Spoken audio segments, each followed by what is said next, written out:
Good morning, everyone, if you're stateside, or good afternoon if you're joining us from the EU. I'm Andrew, co-founder and CEO of Reason Automation. Joining me today is Greg Porlier from Baros International. We're here to talk about Amazon vendor recovery tools, and more specifically, how you can potentially learn about some new solutions and maybe bring some of those recovery operations in-house. Greg, you want to give a quick intro on who you are and why we're here? Sure. Thanks for that, Andrew. I'm Greg Pouillet. I run the team for Baros International here. We have a sister company, Baros Solutions, over in Munich, Germany, and we work with some of the world's largest 1P global vendors to help them with basic accounting reconciliation as it pertains to Vendor Central, as well as claim, fee, deduction, reconciliation, recovery, and management as well. So thanks for the opportunity, Andrew. Appreciate it. No problem. Thanks for joining us, Greg. And I'm Andrew, as I mentioned, co-founder and CEO of Reason Automation. We provide data for brands that sell on Amazon, whether you are a small brand, a large brand, or an agency. And we specialize in highly accurate, extremely high quality data, particularly in the FinOps space, which is why we're here talking to you about recovery. Just to get us started, the goal here is to walk you through a few things. First is to go do a quick overview of the different types of recovery, some of which you'll already be familiar with, but some of which might be new to you, as well as some related topics there. Then we'll talk about some different types of solutions, helping you understand what the universe of solutions looks like today, from highly manual to highly outsourced, and then how to potentially make a better decision for you and your business. Our goal here is that Greg and myself are friendly competitors, and normally a webinar like this would be a giant sales pitch from one or the other of us, but we're hoping that by combining forces here, we're keeping each other a little honest and agnostic about what's best for you and your brands. With that in mind, Greg, you want to kick us off by talking about shortage claims? Sure. I have to imagine that everybody on this call has an idea of what a shortage claim is. In our experience in dealing with over 1,000 vendor centrals globally, this is probably one of the most pervasive type of claim that Amazon deducts from a vendor's vendor central. So basically a shortage claim, anytime that Amazon claims that they received fewer products than what they originally ordered and what the vendor says they sent, they will create a debit to the vendor's account in the form of a shortage claim. The tricky part of these is that the onus is 1,000% on the vendor to try to do the research necessary to file a dispute with Amazon, letting them know that, hey, Amazon, perhaps you've made a mistake here. You might want to take a closer look at this. Sometimes Amazon does locate product and then receive the product correctly and adjust those claims, or in some cases reverse them totally. But the onus is on the vendor to be able to address those claims and try to fight to get them reversed once they receive them. Yeah, Greg, if you were a brand trying to bring shortage claim work in-house, what are some potential pitfalls or things that a brand should be aware of? Yeah, it's well, first of all, this is not always the case, but we do see it quite often. The level of shortage claims that Amazon hits a brand with tends to be commensurate with the amount of volume that a brand does with Amazon. Obviously, if you're shipping more product, you're shipping more frequently, there's greater opportunity for there to be either receiving errors or logistical errors somewhere along the chain that causes a shortage claim. So when brands are looking to file these disputes, a lot of the folks we work with, they just do it manually. There is software in Vendor Central. There is an opportunity for you to go in there and file a dispute for these claims. We have had customers tell us it's very common for some brands to attach a proof of delivery with these disputes to say to Amazon, hey, I delivered this. Here's a piece of information from UPS.com as evidence showing I delivered it. We have customers that attach bill of ladings to these disputes when they file them. And then we have customers who have told us that Amazon has told them, don't bother attaching proof of deliveries or bill of ladings with your initial disputes because we don't really even look at them or consider them. So it's kind of all over the board, but when brands are doing this in-house, it does involve a lot of manual keying. It does involve a lot of repetitive disputing. For the brands that do want to attach these documentations, they have to go and locate them. They have to upload them. So there's a lot of manual, repetitive labor that is involved with staying on top of shortage claims, particularly if you're getting a large volume of them. Absolutely. I think you just nailed it, Greg. The only thing that I'd add there is that you mentioned early on that sometimes Amazon detects their own shortages and reverses them because they realize they've made an error. What's really important for brands to keep in mind is that for a shortage, you get to press the dispute button once, and then you don't get to take another action until Amazon responds to that dispute. And for that reason, we really suggest that you wait at least 60 days before disputing a shortage claim, because oftentimes Amazon will correct their own error, and that will prevent you from having to go through that dispute process. But also, if they detect their own error and correct it incorrectly, then you immediately have the opportunity to dispute their own correction without needing to jump through more hoops. Yeah, that's an excellent point, Andrew. We also recommend waiting a significant period of time. We have a lot of customers that wait 35 days. We do have some that wait 45 or even 60 days, as you had mentioned, but waiting is definitely key for that. And second thing I would add as well is opening support cases, from our experience, tends to greatly increase the success rate of a vendor disputing these shortage claims from Amazon. So it's a lot of work to not only stay on top of these disputes, but then having some sort of mechanism to be able to filter and identify which claims have been resolved to the brand's dissatisfaction that we want to escalate in the form of a support case. Staying on top of that activity is also something that's a little tricky and hopefully can be, automated with tools like what you and I offer. But being able to do that is key in order to be able to fight this fight. Absolutely. How about price claims, Greg? Oh, these are fun. These are disputes, as it says, over discrepancies between agreed upon and invoiced product prices. So in some cases, when a vendor sends an invoice to Amazon, Amazon will say, you know what, you charged me the wrong price for this particular product. I'm going to adjust this in the form of a price claim, which is in essence a debit to the vendor central account. These price claims, again, 1,000% of the onus of investigating and disputing these falls on the vendor to prove that indeed that Amazon is mistaken. And this involves looking at historical agreements. This involves looking at product pricing. This involves looking at dates, times, to be able to say to Amazon that at the period of time where you issued this price claim, this was actually the agreed upon price for this product, so I'm disputing this price claim.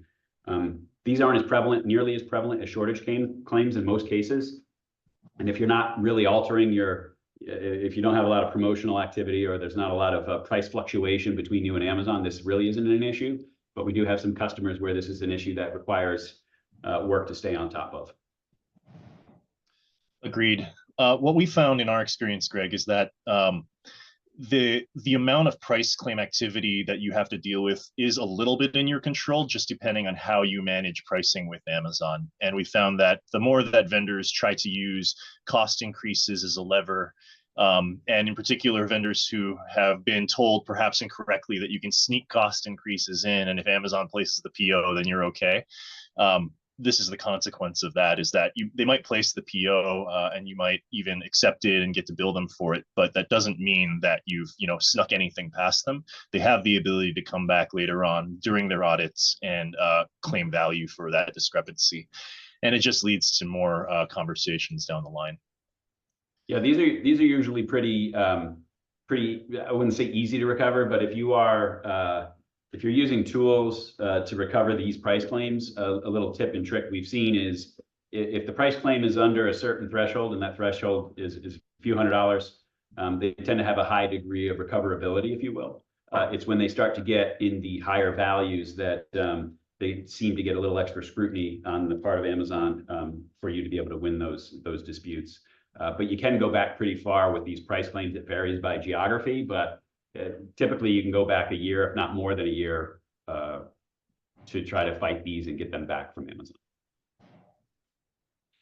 Perfect. In your experience, Greg, I know you mentioned that price claims aren't as common, but what would you guess is the ratio between shortage and price claims?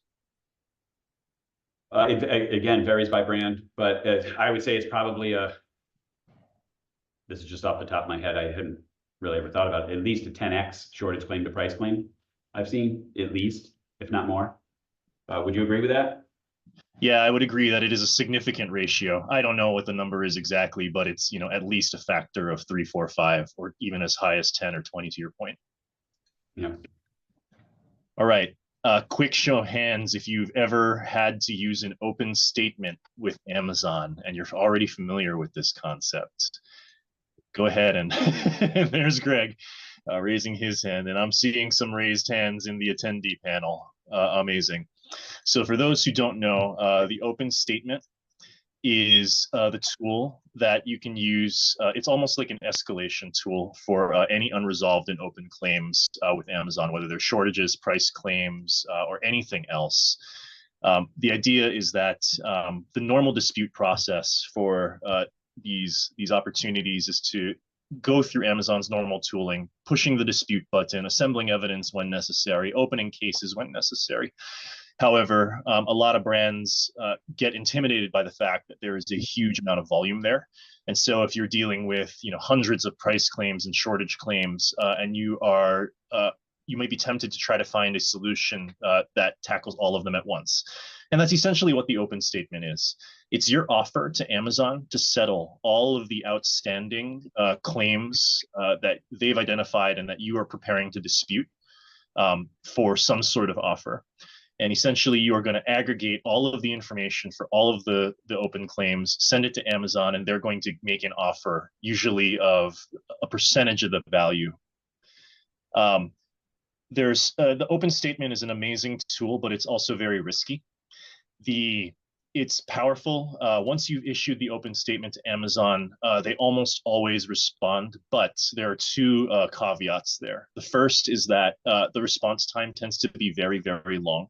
While a normal dispute process, you might within weeks, the open statement can take months, if not quarters, for Amazon to fully debate and bake and decide how they're going to respond and make an offer for you.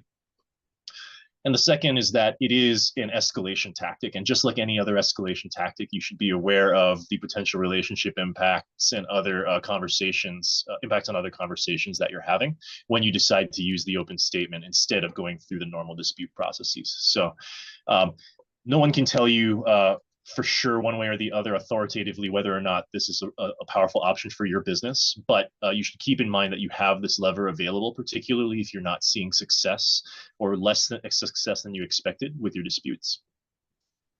Yeah, I would agree with that, Andrew. And one thing I would add is we see a lot of cases where our customers will go through this process with Amazon, but in addition to reaching some sort of settlement, which is usually a percentage of the overall open statement amount, they're also they have to agree to things like they will never ever dispute anything along these lines again for that period of time that the open statement settlement is looking to cover. So it really does sort of bind you if you're going to go down this path. Once it's done, it's done. Exactly. So it's your last giant big red button to push if you are running out of other options. All right, and one last concept. This isn't a type of recovery, but rather something to be aware of as you're trying to identify and audit your recovery opportunities is Amazon's provision for receivables. For those who have never seen this before, a provision for receivables is a temporary credit memo that Amazon charges to your account because they're anticipating the things that they need to deduct from your payments for purchase orders is going to exceed the amount of the payments that they owe you. In other words, for timing reasons or whatever it happens to be, the accumulated amount of co-op, allowances, subscribe and save, promotional charges, returns, etc., are all going to exceed the amount that they owe you for whatever open POs that they have. And so instead, to make sure that they can claim value, they're going to issue a provision for receivable in your account, and it's going to show up as a line item, literally called a provision for receivable, in the amount that they believe that they're going to be shorted net of the next payment. And so is this a type of recovery? No, but it's really important to be aware of what a provision for receivable is and how to find it in your data set so that you can understand when you're seeing a discrepancy between payment amounts and what you're expecting, whether there's a provision for receivable in there. Otherwise, you might waste cycles filing incorrect cases or providing the wrong evidence to Amazon. And to our earlier point, you get that one shot with the dispute button before they say yes or no. So definitely be aware that provision for receivables are a thing and look for them in your data. The nice thing about provisions for receivables is that they're temporary. They typically don't last in your account more than 2 to 6 weeks on the outside is the longest that I've personally seen, because they exist only while Amazon doesn't have planned payments for your purchase orders. And so in the normal course of most businesses, additional POs get issued, additional merchandise gets shipped, and Amazon ultimately then debits against the provision for receivables.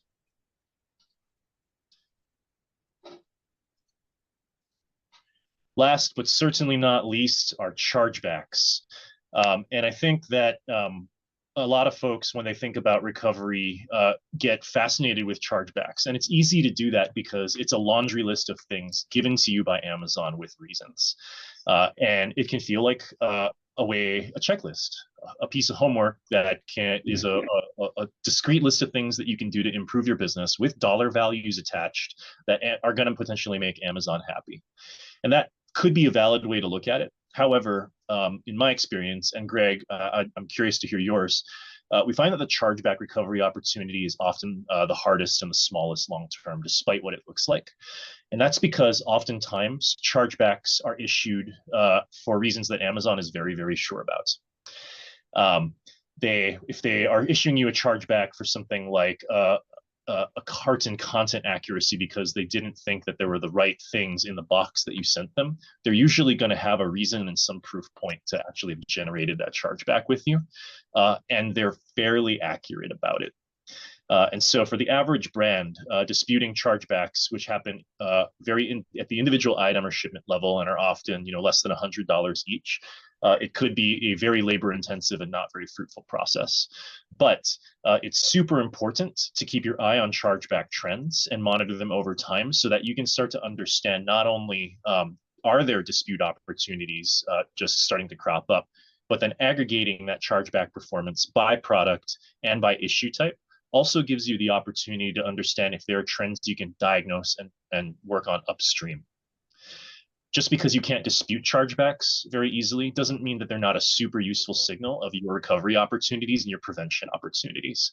What's better than recovering from Amazon? Preventing them from charging you anything in the first place. And so we absolutely recommend setting up some chargeback monitoring and understanding where your biggest opportunities by product line, by product, and even by issue type are occurring. There might even be seasonal trends, so we recommend mapping this out over time. And in particular, if you start to do work on improving your prep processes in your warehouses and fulfillment centers, monitoring your chargebacks over time helps you understand whether that additional prep work is having downstream dividends for you. Yeah, I couldn't agree more with that, Andrew. I think these tend to be a little bit lower ROI when compared to how much work it takes to pursue them. But that being said, it can point the finger to more pervasive issues upstream that are causing those chargebacks to happen in the first place. And like for an example, like SIOC certifications and staying on top of them before they expire, so that you're not getting hit with SIOC chargebacks. Sometimes it costs more to certify than it's worth to actually get something certified, but just understanding the total picture of all that is really important to keep these at a minimum wherever you can. Exactly. One thing to note with chargebacks, especially if you're planning to dispute them, is that unlike shortage claims and price claims, you have a very limited time to dispute chargebacks. There's a 30-day window when you have the ability to push the button in Vendor Central. And so it's not only the lower ROI opportunity, but you have a tight window in which to actually take action. Mm-hmm. Again, why we emphasize that chargebacks are primarily a tool for informing how you improve your prevention rather than a true recovery opportunity. It still belongs in the same universe as your other recovery tools and thought processes, though. Co-op deductions, Greg. Yes, this is a fun one. This is Co-op deductions, basically deductions taken by Amazon every time they receive product from a vendor. And those deductions are based upon co-op contracts that the vendor has with Amazon, usually for joint promotional or advertising activities. Sometimes there's other logistical type agreements as well. But I'm still surprised by how many vendors I talk to that don't audit these co-op deductions that Amazon is taking. A lot of times they seem to take them at face value and they assume that the deductions are accurate, that they're based in rich data that Amazon has, when in fact, we find anywhere from 1% to 3% of a vendor's total co-op contract values that they have with Amazon. We find them to be in error, those deductions. So, if you're talking millions of dollars of co-op contracts, you're talking quite a few dollars in terms of erroneous co-op deductions that can be recovered. So these are definitely something that should be audited. It's hard to audit them, right? Because it's a lot of data. There's a lot of things you're looking for. There are tools out there that can help you audit these automatically and at scale, which is, the two guys on the phone that you're talking with here. But this is something that every vendor should be looking at if they're not looking at it today, because there's big opportunity here to prevent revenue leakage and to recover these funds. Absolutely, Greg. It also surprises me as a former vendor manager at Amazon how infrequently folks are auditing their co-op deductions, because frankly, that's an automated system doing its thing, and you would all be, I think, both amused but also terrified at how easy it is for an internal Amazon person or system to make a mistake that results in downstream financial impacts for you and your company. One common example of a co-op discrepancy that we see is not that they're charging you the wrong accrual percentage, for example. If you have a 10% co-op agreement, you're probably getting charged 10% pretty consistently. But a really common example is an item appearing in the wrong vendor code or in multiple vendor codes by accident, and therefore getting charged co-op for multiple accruals, even though they don't need to be. So if you can imagine your product is listed in both sports as well as in outdoor, or no, those are the same GL, sports and tools, for example, two different GLs, two different co-op agreements, and one of them is 8%, one of them is 10%. One of those might feel fair in isolation, but you stack those on top of each other, and that might be your entire margin and then some. Greg, are there any other examples that you can think of that folks should be aware of? Yeah, there's a big one that we see that we identify with our tools automatically and at scale, and it has to do with co-op deductions being taken for items that also appear on a shortage claim. So if the item's not received in the first place, the co-op deduction should not happen. So it's in essence a double dip, if you will, and when you dispute those, you'll win those 99 out of 100 times. So keeping an eye on that, which is obviously, as you imagine, pretty hard to identify in the vendor central data.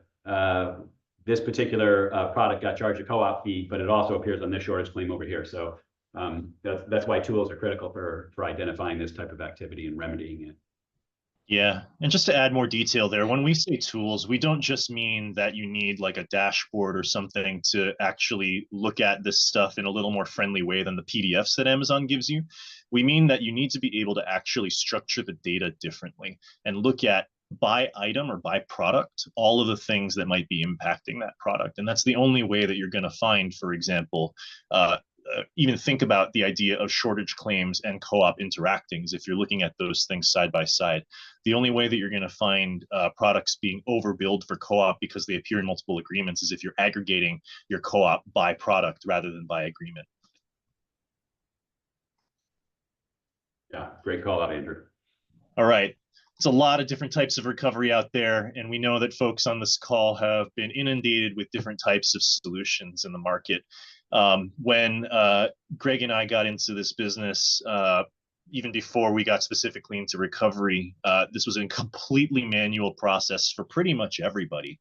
And it was a lot of downloading and a lot of manually extracting data from PDFs, comparing it in your own ERP and accounting systems and whatnot. And certainly that's still an option that a lot of folks take, but soon thereafter, there was an advent of a lot of new tools. So first, what we've come up with here is a mapping for how you can think about the trade-offs here.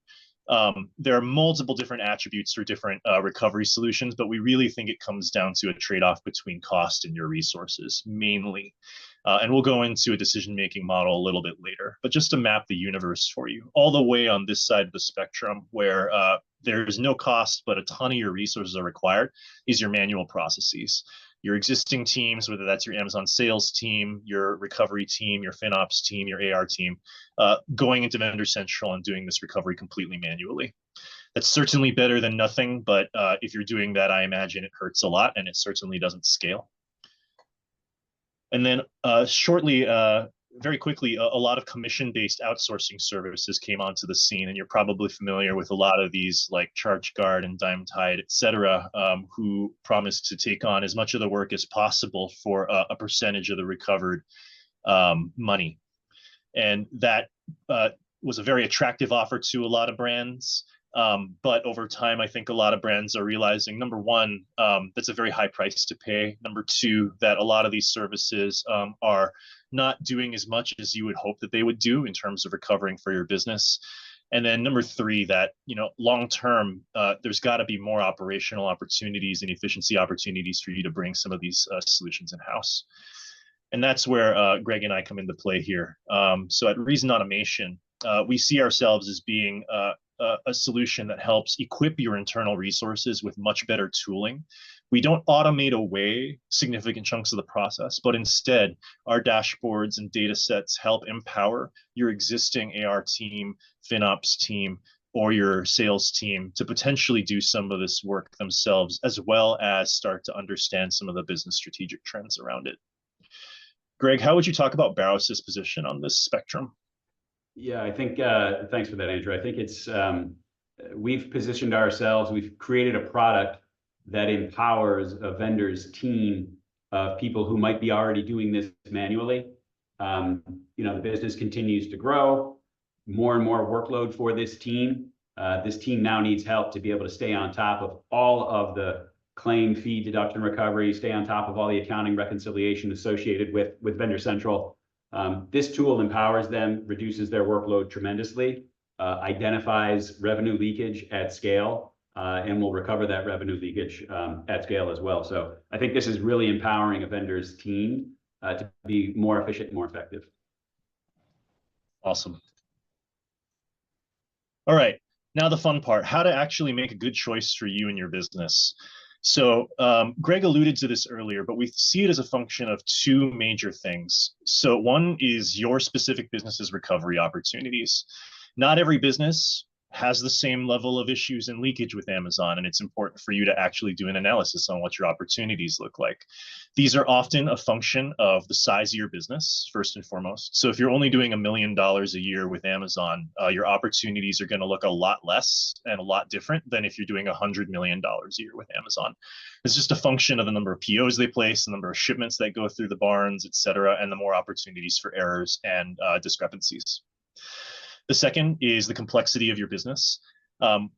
Companies and brands that ship 5 products that are very easy to manage and go into case packs and pallets really nicely and are really, really easy to differentiate from each other, see less issues than somebody who has, quantity pack outs of tiny things. You sell toothbrushes, for example, and you sell a 1, a 3, a 5, a 25 pack, and they all come in one case, things like this. If you have a giant catalog of 1,000+ ASINs or SKUs, there's just more opportunities for errors. Just in general, anything that adds complexity or more opportunities for folks to make mistakes or things to just go sideways is going to lead to a bigger recovery opportunity for your business. And last but not least is operational excellence. And what I mean by that is we talk about recovery as being the thing you do post. The ideal is that you're catching a lot of this stuff and preventing it from ever happening upstream. And so businesses with really, really amazing internal operations and who have gone through the gauntlet with Amazon multiple times and made changes to the way that they pack, ship, et cetera, in order to accommodate those things, oftentimes have fewer recovery opportunities. And so if you were a tenured brand with Amazon and you've been iterating on this problem for 20 years, maybe your opportunities are smaller. But that said, Amazon's still Amazon and they're always going to Amazon. So recovery opportunities always exist. And even the absolute best prevention isn't going to capture everything. There's still always going to be claims, discrepancies, and chargebacks for you to kind of go after. The second thing that this is a function of is your own resources. So again, thinking back to that slide before, there's always a cost somewhere, whether that's dollar cost or a time and human labor cost. And to us, we see that really being a function of two things there. It's the finance and accounts receivable bandwidth. So the folks who are accepting payments and then responsible for reconciling those things. Do they have time to manage these processes? Are they empowered to actually look at and audit the payments received from Amazon? Do they have the tools to do that? Or is that siloed away and the responsibility of a business manager who only looks at it once a quarter? And then secondly is Amazon and e-commerce recovery expertise. Large brands with omni-channel sales and centralized departments will know exactly what I mean here, but sometimes your AR and your finance teams don't speak Amazon. Go figure. They don't know what an ASIN is. They don't know Amazon's specific weirdness around deducting from payments. They might not be familiar with your brand specific context, problems, and opportunities with Amazon. And all of that together means that the more the higher context your Amazon team is and your FinOps team is, the more options that you have for solutions, because it means that you can use tools like Baros and Reason Automation. Compare this to if you have no resources internally, all your Amazon expertise is already overworked doing 500 hours a week trying to sell things, then they're probably not going to have time to audit the work that your AR team is doing, and maybe a fully outsourced solution is better. Greg, talk us through the opportunity of and why commission-based recovery ends up becoming very difficult for brands to bear. Sure, will do. I think this is a very rudimentary spreadsheet representation of just apples to apples costs associated with a commission-based recovery pricing model versus a flat fee-based recovery pricing model. And it really accentuates the difference between if you're a brand doing low volume with Amazon, perhaps you just started out 1 million, 2 million, 3 million. The commission-based recovery pricing model can be very attractive because there's zero cost to you unless they recover something. It's a pretty safe bet, very little skin in the game. So in the case of a brand doing $1 million turnover with Amazon, you're looking at roughly a 3% recovery rate on average. 15% commission, which is generous. Sometimes they're more than, we've seen them be more than that. You're looking at a fee of $4,500 to recover $30,000. That sounds fantastic. Whereas a flat fee-based recovery pricing model, let's say $20,000 is sort of a tent pole. We charge less than that, but the annual turn for the same annual turnover for, let's assume, the same amount of recovery of $30,000, you're going to end up paying more with a flat fee-based recovery pricing model. But these change drastically as the volume that a brand is doing with Amazon goes up, and as the recovery potential that a brand is doing, that a brand has with Amazon goes up. So in the bottom half, we can see someone doing 10 million, let's assume a $300,000 recovery potential, already at only 10 million in annual turnover with Amazon. You're going to end up paying more for a commission-based recovery model than you would by subscribing to a tool or tooling that helps your team be more effective when it comes to recovering these things from Amazon. And this really gets sort of pronounced, even if you're looking at a brand doing 50 million a year turnover with Amazon, and let's say they get an ultra generous commission-based recovery percentage of only 5%, you'd still end up paying $75,000 to recover 1.5 million, which, by the way, is a great ROI. Let's not kid ourselves. But it's an even better ROI if you can spend $20,000 or less than $20,000 to recover 1.5 million. So I guess the point here is, with scale comes cost for commission-based recovery. With scale, when you're using tools and you're using software and you're really empowering your team to just be more effective and more efficient, those are fixed costs that allow for that same work. So that's the messaging here. Anything to add, Andrew? No, I think you hit the nail on the head in that if you're a small business with limited recovery opportunities, then outsourcing me for a commission and no guaranteed payment may make a ton of sense. But the math very, very quickly changes as your business grows. There's also one dynamic that we've started to observe and heard directly from brands and customers like you all on this call.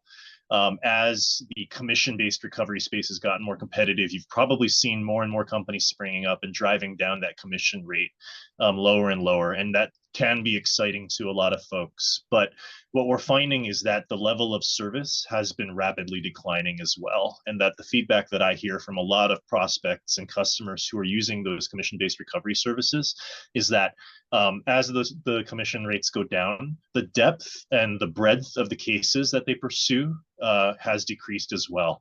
And now a lot of these recovery services are either going for things that are too easy and then not doing any of the harder things, or they're disputing things too quickly and trying to claim value for things that you might have already received back anyway. Thinking back to Greg's earliest point about shortage claims and how Amazon sometimes corrects them on their own. A lot of these companies might, for example, take credit for disputing a shortage claim that Amazon may have automatically corrected themselves, and then you've paid a commission on something that you didn't need to pay on at all. Those are the sort of hidden opportunities that don't get revealed through these kinds of math analyses. The only other one I'd nod to, and I wish I'd thought to do an ROI thing here, Greg, is your point about co-op. These sorts of ROI math, recovery-based pricing tools tend to be focused on just price claims and shortage claims. They don't tend to include co-op at all. And so the opportunity to then potentially go in and find co-op discrepancies, maybe for the first time for your business, can't be overstated. Yeah, and that's a good point, Andrew. And those usually come back fast from Amazon. So for somebody who has $500,000 worth of co-op recovery opportunity, when you're using proper tooling and filing disputes in a proper method, you'll probably reclaim a good portion of that money month 2, month 3, month 4 after getting started. Exactly. All right. Thank you so much for bearing with us so far, everyone. And now for my favorite part, we've talked a whole lot about different types of recovery, different types of solutions that are out there, kind of how the space has evolved. But we are proud of what we've built, and so we'd love to tell you a little bit about the solutions that we're bringing to the table here. Yeah. Thanks for that, Andrew. This is one such tool that we've been referring to all along during this conversation, which is the Baros Cloud tool.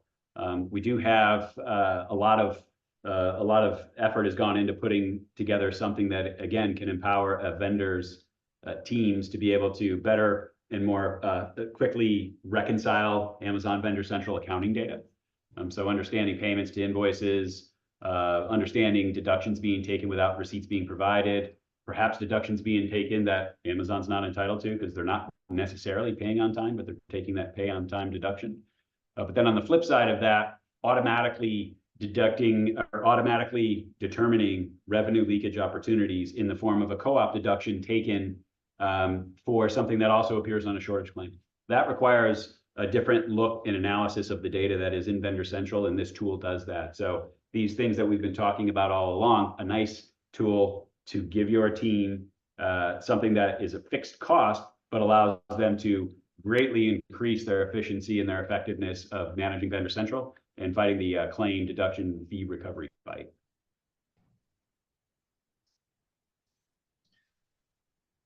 And we at Reason Automation have built a tool that we're calling the Vendor Profit Toolkit. And very similarly, it's designed to empower your own team to start bringing these operations in-house. It's built by myself, my coworker, David, who is on this call, and we're all ex-Amazon. David, prior to coming to work at Reason, also worked at an agency where he helped build tooling for a lot of similar brands and working on recovery tools there as well. And so we're leveraging a lot of industry expertise to put a lot of the correct data in your hands.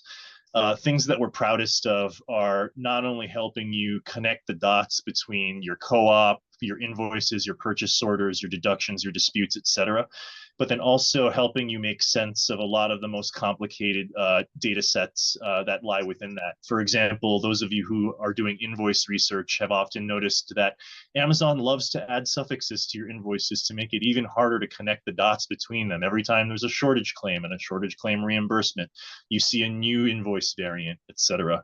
Our tooling now allows you to do things like identify every single related invoice, put them into sequence so that you can start to understand a true history of the financial transactions related to a given invoice, net of all of the claims, disputes, etc.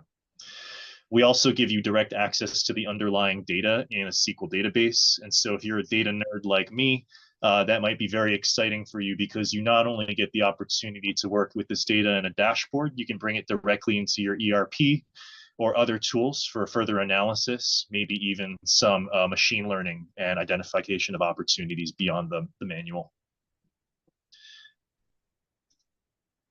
And that's it, everyone. If you have any questions, we'll hang around for a few minutes here, but we want to take a minute and thank you.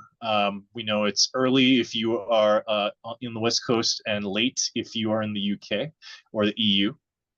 If you have questions or you want to follow up with either of us, questions, please drop them into Q&A here. But if you're interested in speaking with either Greg or myself, you can find us online at barosincl.com or reasonautomation.com. We're also going to email a copy of this presentation and a recording to all of the attendees shortly after this is finished. Thank you very much, everyone. We'll hang around for questions. Heather, thank you for your note. This was insightful. I'm glad it was. This, when you do something all day, every day, it just, becomes what you do. But for folks to find this insightful is very important to us. So thank you for that.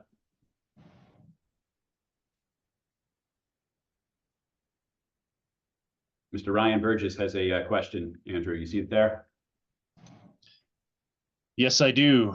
So Ryan is asking, is there any average amount that most vendors are able to recover? There is and there isn't. I'm going to give the super consulting answer of it depends. It really just depends on the type of business, the complexity of business, et cetera, the cleanliness of the operations, and the different types of opportunities that are present for a given brand. That said, the success rate that I have benchmarked across the industry, no matter who's doing the solution providing, et cetera, is about 50%. Greg, what would you add there? I think it certainly varies by deduction type or claim type on what most vendors are able to recover. We like to say that based on an annual volume with Amazon, you're looking at anywhere from 1% to 5% of that annual volume in deductions that most likely you're able to recover, and that all is impacted by the things that Andrew talked about earlier: operational excellence upstream. Logistically, is the brand tight, and are they often changing prices? So anywhere from 1% to 5% is probably a good rule of thumb, I would say, Ryan, of a total volume, annual volume.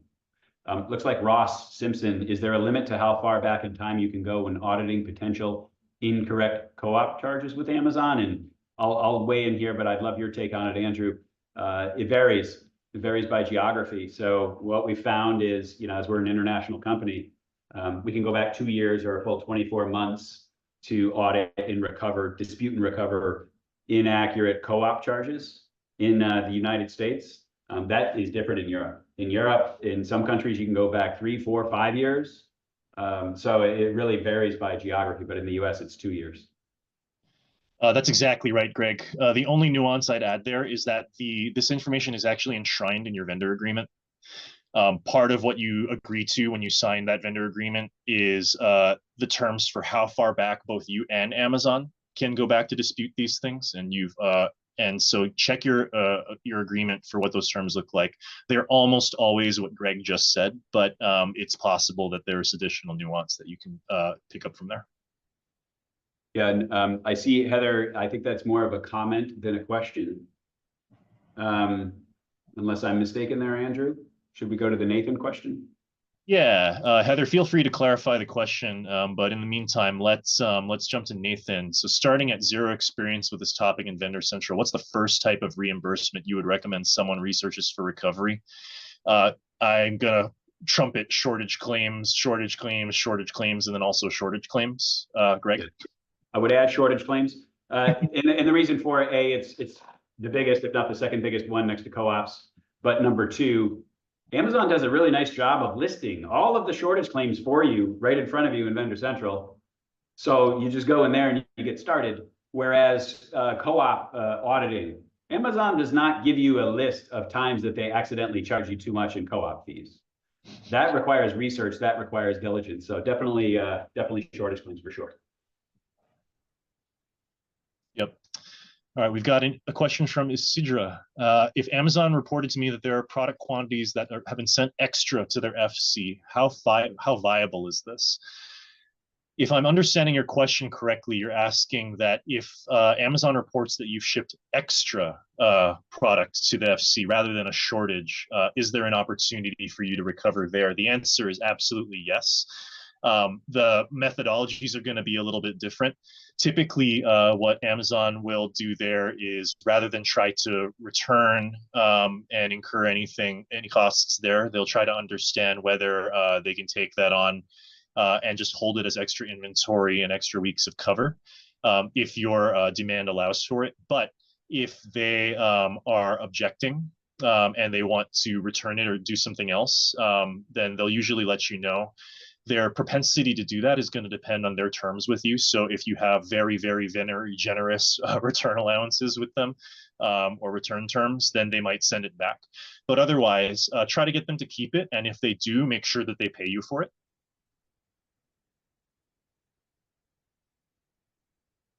All right. Last or one more question here. There is an anonymous one. Does the self-service tools that you're presenting guide what is required to win co-op disputes, shortages, etc., or does it only show the opportunities to dispute? Really good question, Greg. Yeah, on the Baros front, we have developed tools that will assist a vendor in filing the disputes, but also winning the disputes for co-ops, shortages, price claims, co-op shortages. So there's the idea of the tooling is to take workload off of the AR managers or the FinOps person's plate who is responsible for it today. So in addition to identifying the opportunity, the tool will absolutely help you file and recover those funds from Amazon for sure. Absolutely. And that's one area where I think Baros and Reason differ. Reason's tooling doesn't actually take the step of filing disputes for you or pushing the button or submitting the cases and whatnot. What it does do is present you with the opportunities in priority order as best that we see them for your business. And then we present instructions in line for your team members on each screen of our dashboard so that, for example, you understand how we recommend processing your shortage claims. Like, how would we go through the opportunity identification? If it was us trying to train our own teams, what would we give them? That's what we've given you.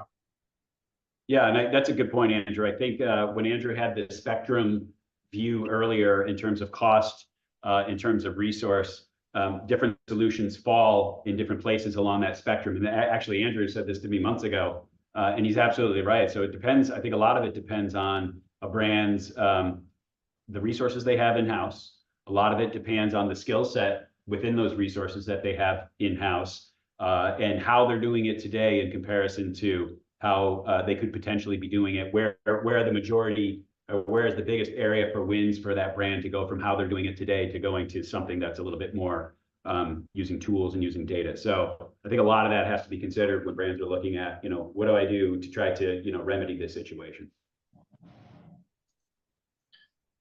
All right, Connor asked, can you send more details in a pitch deck on the Baros tool? I think Greg can do that for you, yes. I can make that happen, Connor. You're talking to the right guy.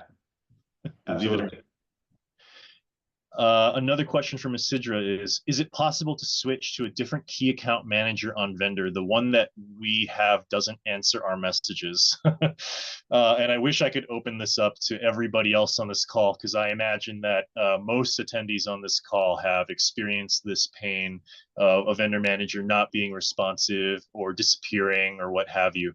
In my experience, it is very difficult to switch vendor managers and get attention from Amazon when they're not already giving it to you, outside of the context of some other sort of strategic events, negotiation, QBR, or something else where they're reallocating resources.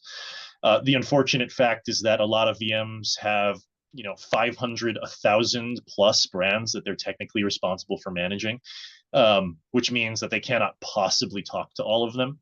They're talking to the top 10 to 20 and cherry picking which ones they speak to after that. The only thing that we recommend, instead of trying to switch your account manager, is try other tactics. So first and foremost, if you're not already over communicating, don't be afraid to start. Speaking as somebody who was on the other side of that table, I was getting, hundreds, if not thousands of emails per day, both internal and external, when I was at Amazon in a buying role. And so sometimes it's just about the squeaky wheel getting the grease. And with apologies to all my Amazon friends who are on the other side of this recommendation, you really should just bug them more, and see if that gets you more attention. The second is, don't just send them messages in the void saying, hey, can you look at this? Hey, can you look at this? Hey, can you look at this? But try to help the vendor manager understand what is in it for them of paying attention to you. They try to put yourself in their shoes. What are their goals this year? They've probably expressed them in an email, or if they've ever met with you before, in a QBR. What are they trying to optimize for this year? And then how can you position yourself as a good guy in that battle? That almost always unlocks attention from a vendor manager, and it doesn't necessarily need to come with dollars attached. So I'm not necessarily saying, hey, they want you to sponsor, Father's Day with some co-op package of MDF on like the store that nobody sees. I'm not saying go out and do that just to get a response, but I am saying that when you're emailing them, reminding them about things that you need or asking for a response, show them the carrot as well. Remind them that you're considering, some other change that is accretive to their goals, whether that's a net PPM goal or a selection goal or something else. Yeah, and Isidra, this is something we hear all the time, almost every day. My account manager doesn't reply to me. We hear that almost every day. Yep. Any last questions, anyone? Yeah, great group. Thank you, everybody, for your participation and for your interest. We really appreciate it. This was great. Yes, thank you so much. Really great questions. Having done a lot of these, I don't usually get many questions, and certainly not, intelligent ones that actually add to the conversation in this way. So thank you so much. Look for Greg, you're pulling out the dog. That's cheating. I'm pulling out the dog. He's been tapping me the whole time, and he wants to say hi to everybody. So I have to bring him in here. All right. Well, that's now you're all going to think about Baros and the dog as we end this. So, we'll just call it there. But on a serious note, thank you again for attending. You'll see a follow-up email from myself and Greg, not only with the recording here, but with some more information about our own products and services. If you do have any questions and want to speak to us further, whether it's about this or anything else related to Amazon, Vendor Central, or Vendor Recovery, we're happy to help. Greg and I are both just like helping people in this space, and it's a good way to get us to spend a disproportionate amount of our time with you. So just email us and let us know. Thanks very much. We're really excited to hear from you. Thank you, everyone.